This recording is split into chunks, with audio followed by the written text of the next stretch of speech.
Moving day on the Monterey Peninsula, and how could one not be moved? The sights at picturesque Pebble Beach, always special. Akshay Bhatia and Ryo Hitsatsune, your leaders through 36, 15 under that number, but many giving chase, including Jake Knapp, making a move early here at the par 4 first from 130. Such a great opening hole. You gotta hit the fairway. I'd say underrated opening. I think it is. I used to sleep on it a bit, but it's one of those holes you can easily make a bogey. Rarely do we see a 2. And how about this? What is this, back-to-back? You said rarely do we see a 2. Well, the very next group, Sam Burns. Hold my beer. I mean, that's high off the flag and in. Living clean. I mean, we never see eagles at the first. We saw back-to-back 2s at 1. Unfortunately, that was pretty much the highlight for Mr. Burns. There have been 2 eagles at number 1 since 2005, then 2 in 2 groups. Colin Morikawa scared some pins here on Saturday as well, making his move at the first, inside 6 feet. I mean, the iron play from this guy. This was vintage Colin Morikawa. This is why he's in all the commercials, why he's been a name we talk so much about. When he hits it like this, he's scary. Out in 30, more from Colin in a bit. Akshay Bhatia, again, your co-leader through 36, a beautiful birdie at the first and had some beautiful up and downs as well. A solo leader at 17 under, the 24-year-old not slowing.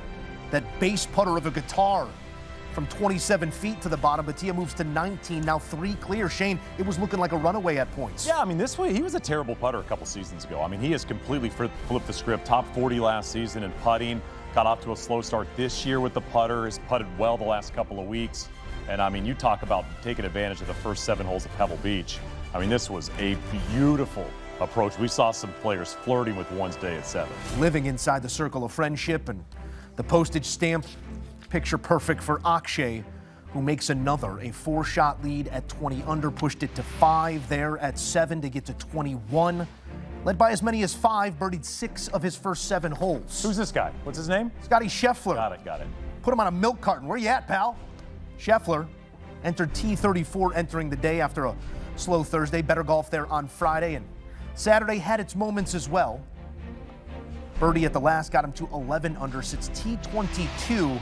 That top 10 streak squarely in our sights, looking for his 18th consecutive top 10 finish. Yeah, might need 4 under tomorrow. I think he's got to shoot at least 4 under in the conditions. Colin, we said it with the putter.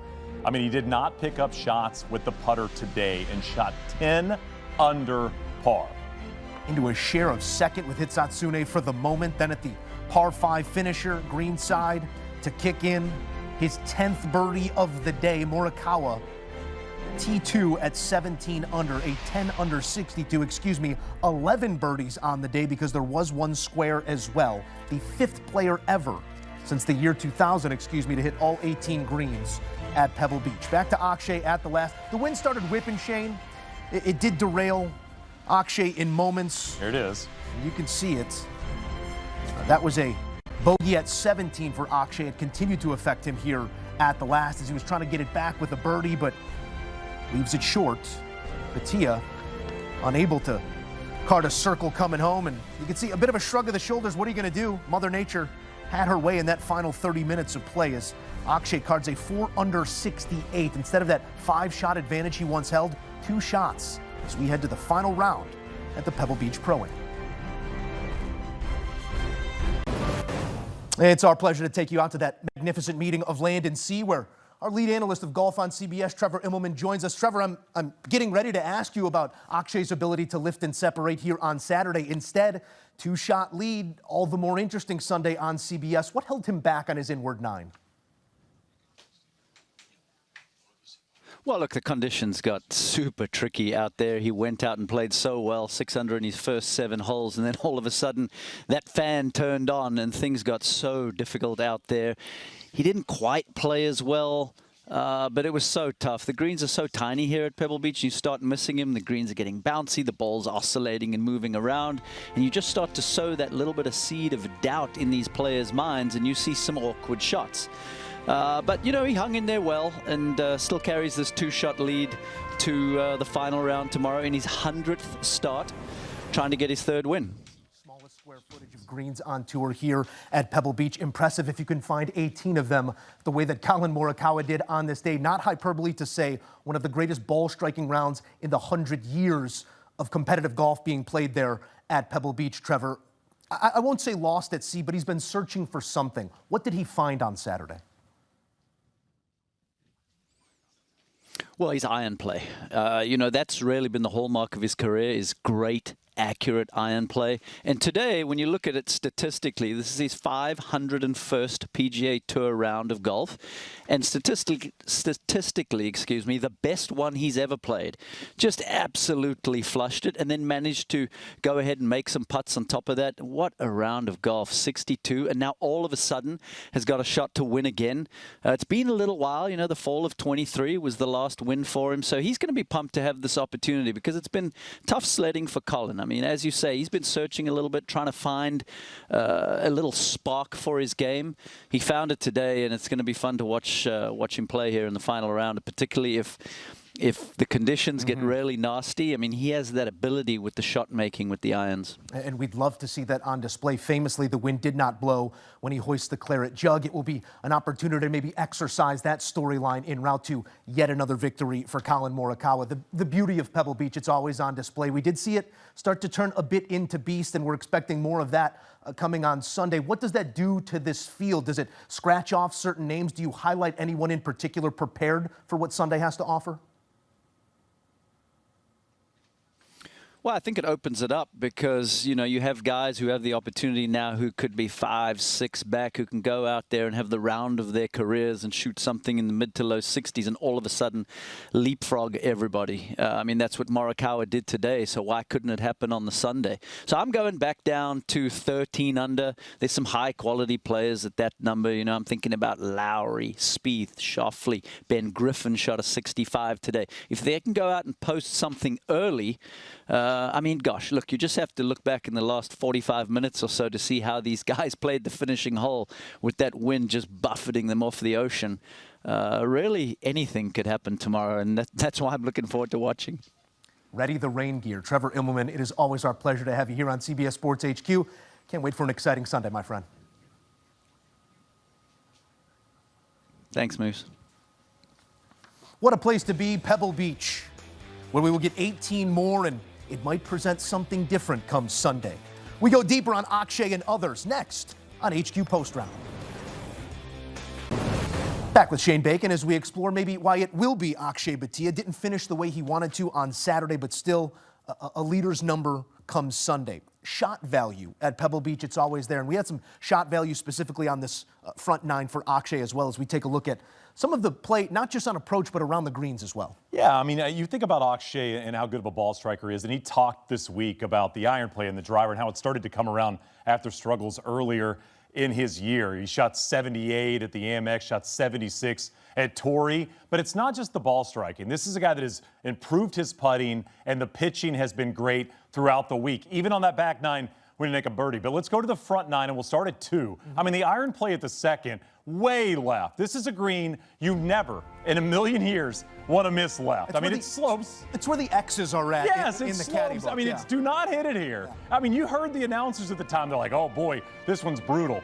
Cuts the legs out from under that thing, leaves it on the uphill, so he's got 8 feet, and knocks this thing in. He comfortably rolls it in as well. The putter's been great this week like it was last season. And that was a birdie there at the second. And then I'll take you to one of the most famous par 4s in the world, the 8th. And you think about Akshay and the start he got off to, the birdies early in that round. You get to 18, now all of a sudden Pebble starts to bark. It's that part of the golf course that's brutal. Akshay, a really weird second shot right of this flagstick. To your point, Joe, X is there as well to that whole location. What does he do? Confident with the hands, keeps that club face square, and gives himself an opportunity to remain, at the time, bogey-free on the week. It feels like no matter where you miss these greens, with the square footage of them, you're almost always short-sided. 100%. Not good spots to miss it, but he found a couple of the worst spots and still able to right the ship. We'll see if he can do the same on Sunday.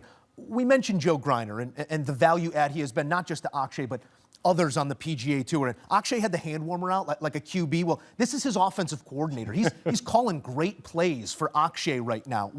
Why has everybody that Joe Greiner has put his hands on, for lack of a better term, succeeded? I mean, yeah, you go back to Kevin Chappell, obviously a long relationship with Max Homa. Justin Thomas got the win with him really in his kind of bad stretch of golf when you think about it. I mean, even had an opportunity alongside Colin Morikawa. I think Joe Greiner is the perfect modern-day caddy.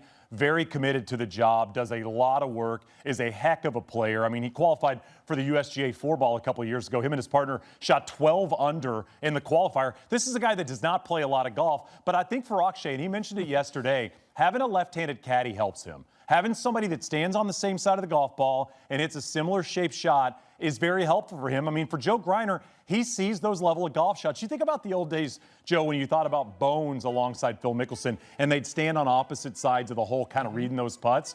Greiner can get in there and help Akshay see the shot, even at 17, you know, the cut 4-iron. I know it came up short and plugged in that bunker, but Joe Greiner carries that level of confidence and even a little bit of caddy charisma to get you kind of across the line. I think tomorrow for Akshay, he's going to lean on Joe maybe more than any player's leaned on a caddy in a while to just feel comfortable on a golf course that is very special to win. Rory a year ago, right? What do you call it? The Cathedral of Golf. Winning at Pebble Beach matters more than winning other PGA Tour events. For Akshay, 18 holes away from getting a third win, but a very important win early in his career. But Greiner was also trying to serve as like a sheet there at the 18th. Just I'll block the win. He's win. not big enough to block the win. That is a losing battle that we know at Pebble Beach.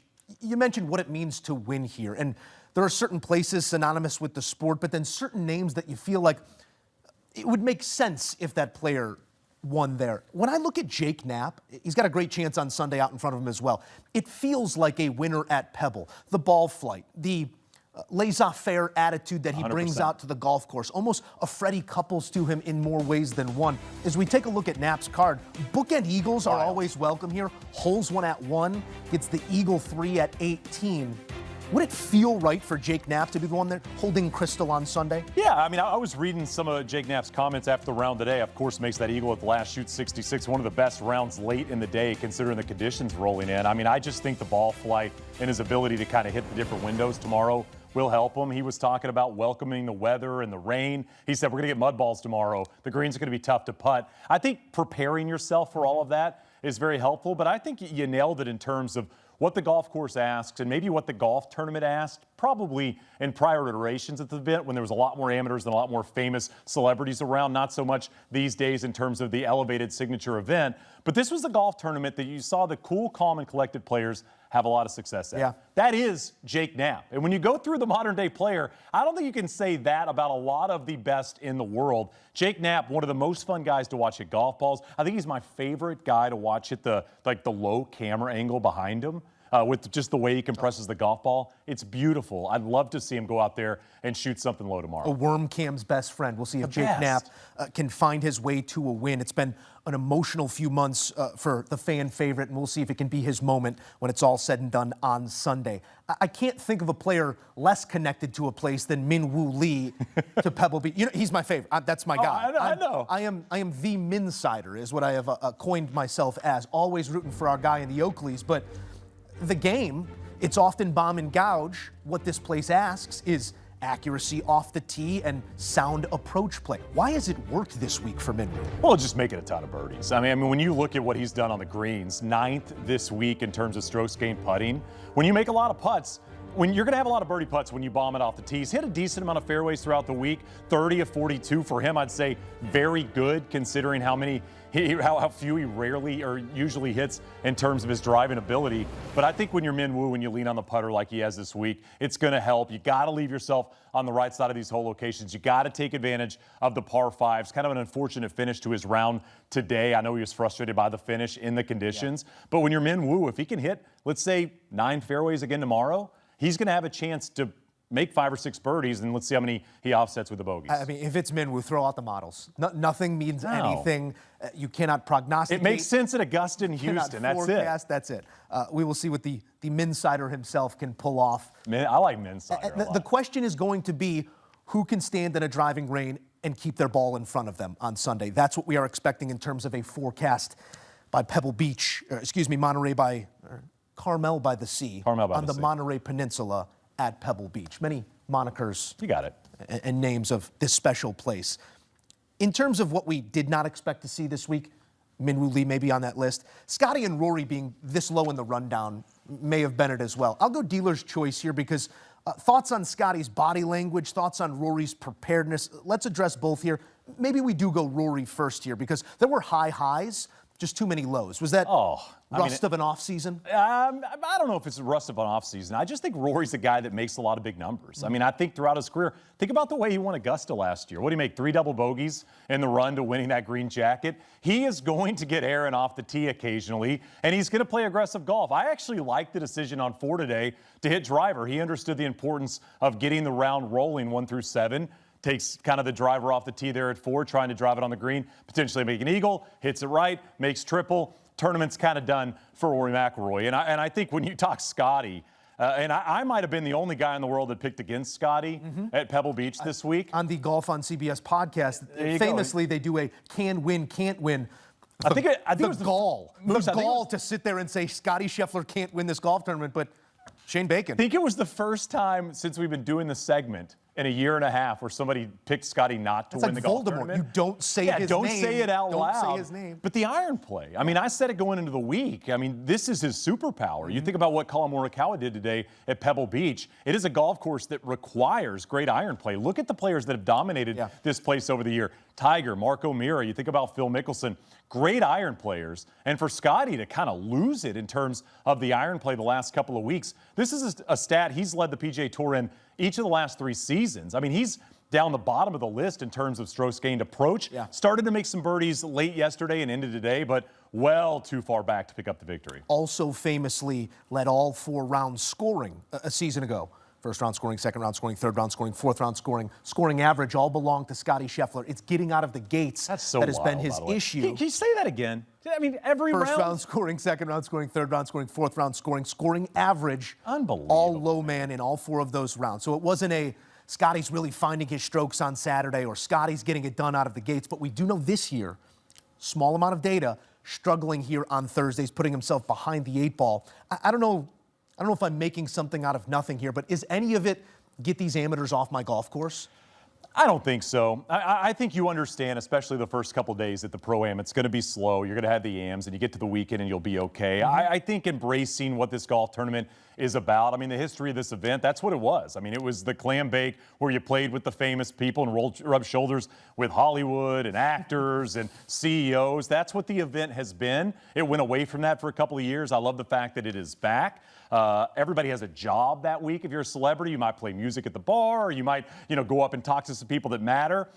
It is part of what this golf tournament is, the bloodline of it. And you see the importance of the amateurs out there grinding. Now it's just 2 days, but it's still really fun. I think everybody remembers the DA points Bill Murray celebration moment in the fairway there at the 14th years ago. I mean, obviously very important for Bill Murray, but I don't think it has anything to do with the amateurs. I just think right now Scotty Scheffler doesn't quite know how far the ball's going with the irons. Yeah, more frustration with self, perhaps what we're seeing from Scotty, but palms to the sky, something we saw a couple times a season ago. We're seeing it a little bit early on, running a little hot under the collar, our world number 1 in Scotty Scheffler. And I like when Scotty gets frustrated. I actually like to see it. I mean, he even gave the thumbs up to a missed putt this week. I like seeing Scotty fired up. I think it play. We love to play into Scotty's a normal guy. And we love the idea of Scotty's he's just really good at golf. Yeah. And, I think we forget at times the competitor that he is. You watch Scotty on the YouTube clips when he does those YouTube videos with the likes of like Bob Does Sports, and you hear the small trash talking from Scotty. You hear the stories from Colton Oast over the years of what Scotty would do to players, especially during that COVID run in Dallas. He took everybody's money in Dallas-Fort Worth for, 5 months?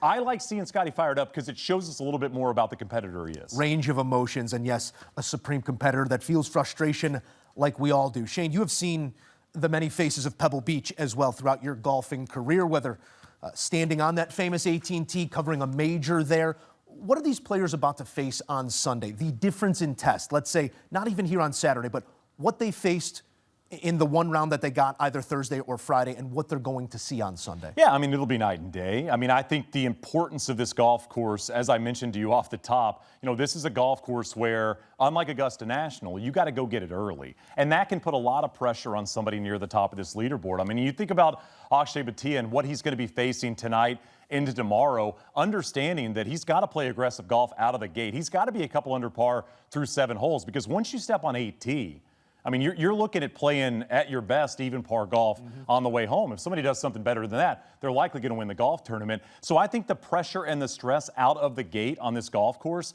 considering the conditions, will play into Akshay's hands. What can you do? Somebody like Collin Morikawa, who's going to be a chaser, knows he has to shoot 3 or 4 under on the first 7 holes, considering the way the winds are going to pick up. All right, let's file this under problems for tomorrow, but a problem no less.